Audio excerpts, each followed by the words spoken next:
Now, I know this is Groundhog Day, but tomorrow is the day after, so let's agree that the less 2020 reminds us of 2016, the better. We're going to have a different kind of election inside and outside of our party.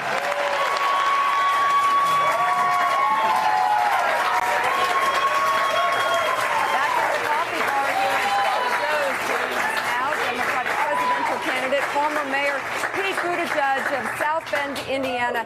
You got a lot of fans here, and also our girls. Your daughter, Kate. He's my favorite. Please tell him I say hi, and I get his tell her I texts said hi all back. the time. My daughter, OMG, I love him. So, is your husband here and the dog with one eye? So Buddy's holding down the home front in South Bend. Got it. Chasten's on the road with me, and we're looking forward to a big night. So how's it going? How's it Feels looking? great. You know, we've done 55 events in the last swing through Iowa, and the energy is fantastic. Great crowd here in Des Moines. We were in Coralville yesterday, but also we've been going to a lot of the rural areas and the counties that famously swung from Obama to Trump. And we're seeing so many people come out of the woodwork. A lot of them self-identify as those future former Republicans that I like to talk about. They know we're not going to agree on everything, but they're also as ready as the rest of us to get a new and better president. And we're building that coalition that is going to show, not just tell, how to beat Donald Trump in November. So this race appears to be close. Anybody could win.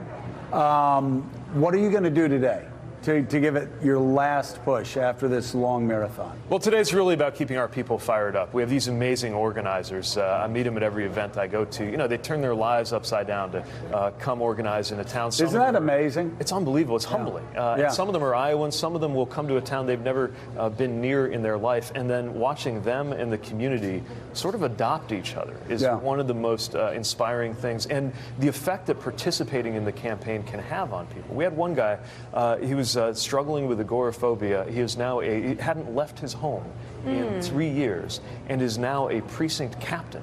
Wow. Because of the relationship that organizers formed with us. So you see how a campaign, before the first vote is even cast, it can change lives to be involved in a campaign. So today, my focus is making sure that they are motivated, fired up, ensuring that they bring everybody out, and the persuasion is going to continue all the way to the last minute. One of the amazing things about the Iowa caucuses, right, is that folks want to see what their neighbors think and want to be literally in the room with them making that decision. And so we know that every minute, all the way up until the final numbers are tallied, matters.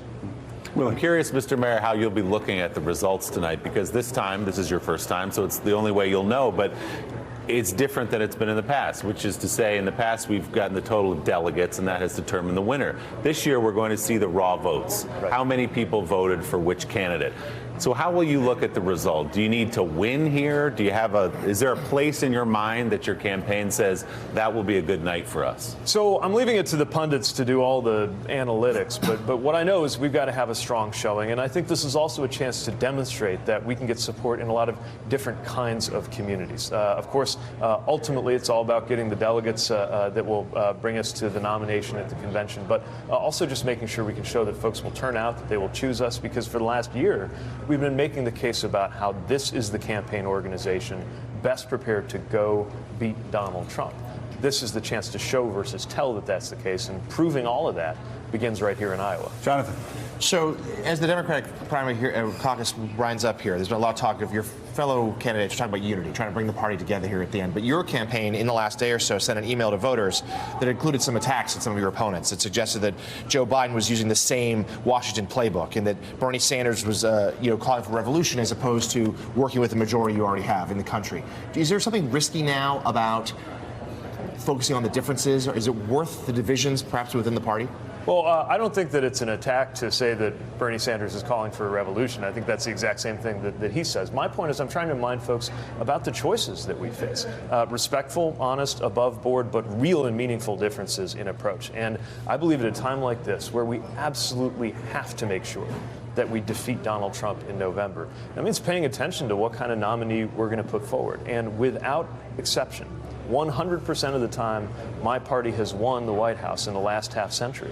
It's been with a candidate who was looking to the future, candidate who is opening the door to a new generation, and somebody who was looking at how to bring new people into the process and unite at the end of the day. I just don't believe you have to choose between a revolution and a status quo. I don't believe that we have to fall back on the familiar at a time like this. In order to win and in order to govern, we've got to be ready for a future that is throwing things at us from global health security challenges to an economy changed by technology and gig work. We are both politically and in terms of governing, entering into new territory, and we've got to be ready for that in order to win and in order I didn't have time to grab mine out of my... You know, the Iowa caucuses are different in that you have to get 15% viability in every caucus before it counts for delegates. So second choice is a big deal. That's right. How has your campaign strategized second choice? Yeah. How have you gone about trying to talk to Yang voters or Klobuchar voters or Steyer voters? Now, Amy may end up being viable in many caucuses because she's coming on strong in Iowa. But how are you strategizing that, and how does that work internally? Yeah, so part of it is in terms of how we try to reach out to folks who may not have us as their first choice, but overall have the same general ideas and values that we share. And one of the things that I ask all of our organizers and our volunteers to pay attention to are what we call the rules of the road, the kind of guiding principles and values of this campaign.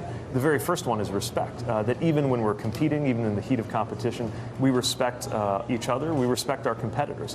And I think that that will also be very important for the reason you're talking about. So I don't see it as quite as transactional maybe as some of the folks trying to game out all of the chess moves. Midwest polite. Well, yeah, and just, you know, understanding that we're all ultimately on the same team. We all share this goal of not just getting a new president, but ensuring that our country moves forward and becomes a better place. And I do think that the way that our campaign staff and volunteers have approached people, have respected the differences that we might have, I think that'll serve us well going forward.